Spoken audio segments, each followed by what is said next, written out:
Hi guys, Charlie here, and welcome to this video where I'm going to talk to you a little bit about the L2M 50 mile and how it fits in with my training at the moment, and a little bit of a review also. So I entered the race a couple of months ago because I've entered a flat 100-mile race at the end of May, and I wanted to therefore do a flat 50 mile just to get an idea of what it would feel like running on the flat for that long. So I've done a few back-to-back runs in training, or quite a few back-to-back runs in training, and I also did a 100k a few weeks earlier just to get an idea of the pacing, if I was going a bit further.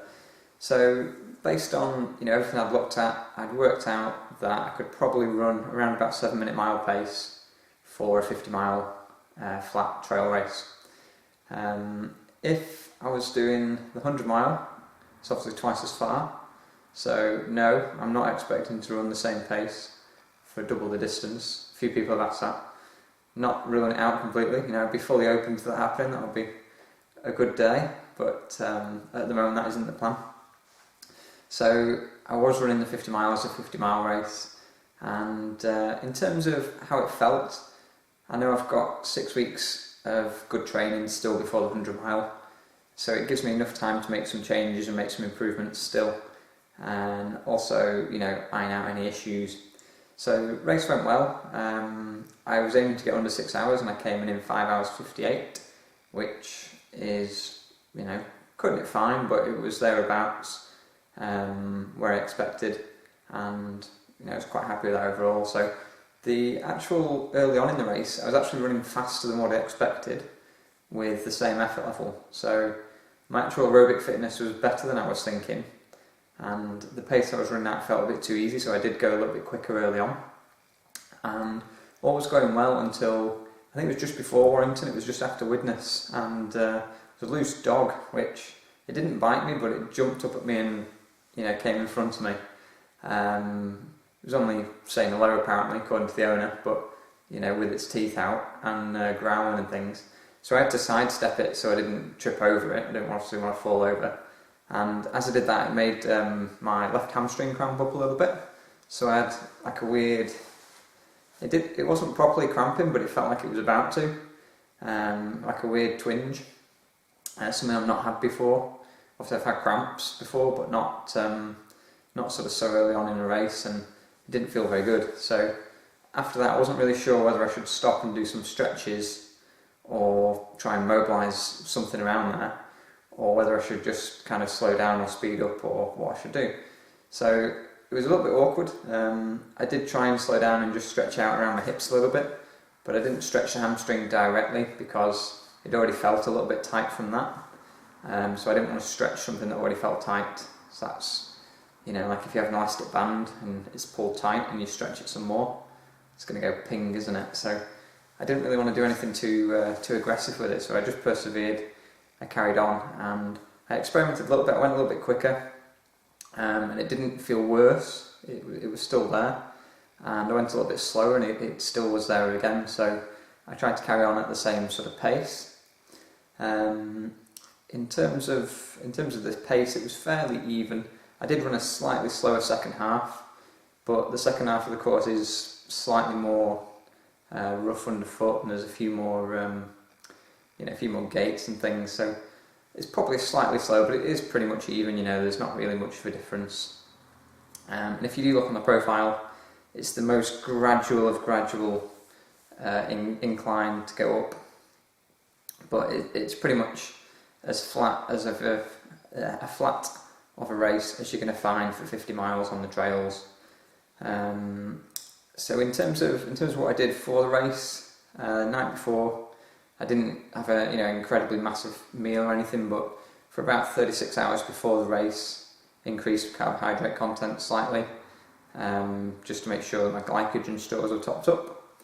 And on the morning, I can't really eat porridge if it's very close to a run, because it just makes me feel sick. So I normally would eat it if I could have at least 3 hours before the race, but seeing as the race started at 6 in the morning, I didn't fancy getting up at 3 o'clock to be eating porridge, sat in a cold kitchen. So I basically woke up at just before 5, well, half four say, about 20 to 5, and had a bit of rice. So rice had about 100 grams, about 120 grams of rice, and that gave me about a gram of carbohydrate per kilo of body weight. So to make it a bit more simple, there's about 75 grams of carbohydrate in there, and also had a little bit of milk, which obviously does have some carbohydrates as well. And I also had 1 scoop of a carbohydrate powder, so again about 20 grams of carbohydrates in a water, so in about 600 ml of water.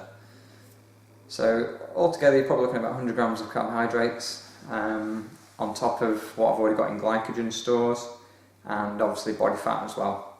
So even the leanest people have plenty of body fat to run, but the body fat itself is better used at lower intensities. So if you're doing something like a 5k or a 10k, something high intensity, you're pretty much going to be using mostly stored carbohydrate, which is glycogen. So if you're doing something longer, your glycogen stores are going to probably run out if you're moving at a faster intensity than what you can manage. So with that in mind, your body needs to make some of the energy up from body fat, and so there is a contribution from there as well. And different people have different rates of fat burning and fat oxidation. I'm not going to go into too much detail, but basically I've got my glycogen stores and the carbohydrates I took in during the run, plus some body fat. So in the whole event, I had 1 scoop of carbohydrate powder, so about 20 grams of carbs, in my bottle of water that I started with, and I also had a small bottle of Lucozade with me, which I whipped out, and once I drank it I just threw the bottle away. To be honest, it mostly exploded over me. It wasn't still, so I probably had a third of that, say. It wasn't a full bottle, but you know, I was wearing the rest, so maybe it sort of absorbed in through the skin, you never know. I also had 4 gels, so they had 23 grams of carbs in each also. So if you're looking at that, it's about probably 130, 140 grams of carbohydrate that I took in during the whole run, plus a small cup of Coke, like one of those little white plastic cups. So yeah, I'll perhaps work it out if anyone's interested, but there wasn't that much in there. So apart from having to obviously go around the dog and getting a bit of a crampy hamstring, I was feeling really good before that. Energy levels were fine. The pace felt actually more comfortable than expected at 7-minute miles, which was good. So that's quite positive. I am probably going to go and see a physio just in case, just to make sure there's nothing, no problems forming, and more as a precaution than anything, just to have a quick massage perhaps. So in terms of the nutrition, that's basically what I had.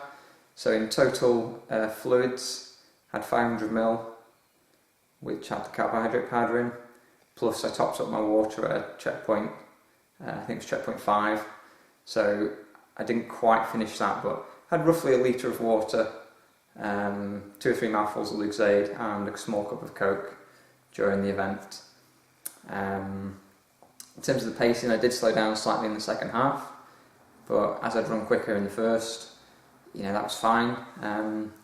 And as I say, because of the weird hamstring feeling that I had going on. So the race itself, organisation was spot on. There were 7 checkpoints and then the finish, so you could get water and then snacks at all the checkpoints. I didn't actually look, I just ran through every checkpoint apart from the 5th one, which is where I stopped and grabbed the Coke and the water. I literally didn't stop running through the other checkpoints, just kept going. And let me see. Just another quick point while we're on checkpoints. If you stop at every checkpoint for 5 minutes, for example, that's 35 minutes, on top of your race time. There is a balance. I think if you just run through and you run out of energy, then you might slow down. So it's a balance, You need to work out how much time you need to spend at a checkpoint, what you need to do there, and whether or not you need anything. So with the race, the one final bit which was quite amusing, when you get to the finish, you get to like a rugby field, and there's a path around the outside. So you can see the finish across the field, but you've got to go around the path instead, which was, it was marked a bit, but there perhaps could have been a little bit more tape and then it would have been perfect. There's one or two people got confused, but they were okay because you could see the finish there. So anyway, you had to go right round the back, and then you had to do a full lap of the football field and the rugby pitch, and then straight back to the finish.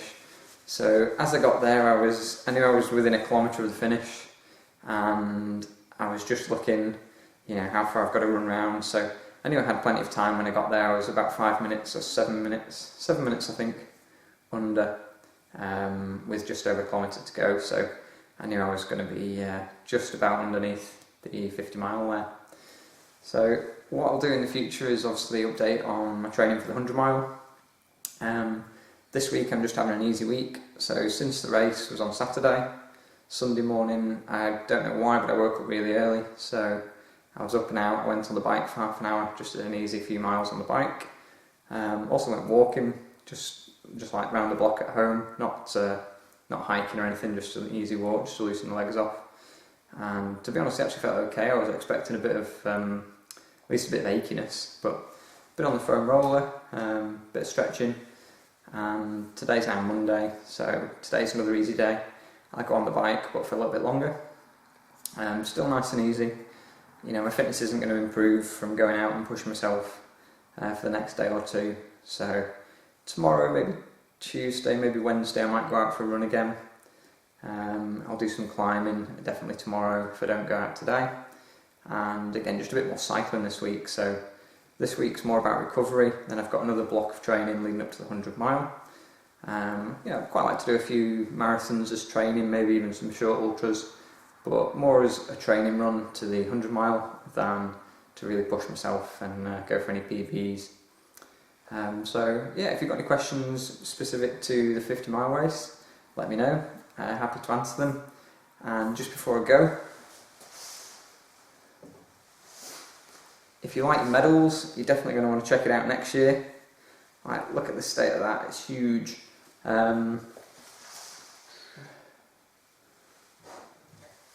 Just for comparison, that's a drink coaster, there's the medal. So as you can see, pretty good. Not quite as thick, but it's pretty thick, and it's the heaviest medal I've got, to be honest. I've got some quite big medals from different ultras, but happy with that, nice medal. And obviously, well done to every runner, everyone who took part, did really well. And also thanks to all the volunteers who put the time into the event, made it run well. Obviously thanks to Wayne for organising it, and obviously everyone else who's in the team who was kind enough to shout encouragement and provide us with support. So I hope you enjoyed the video. Give us a thumbs up if you do, give us a comment, let me know what you'd like to see in the future videos.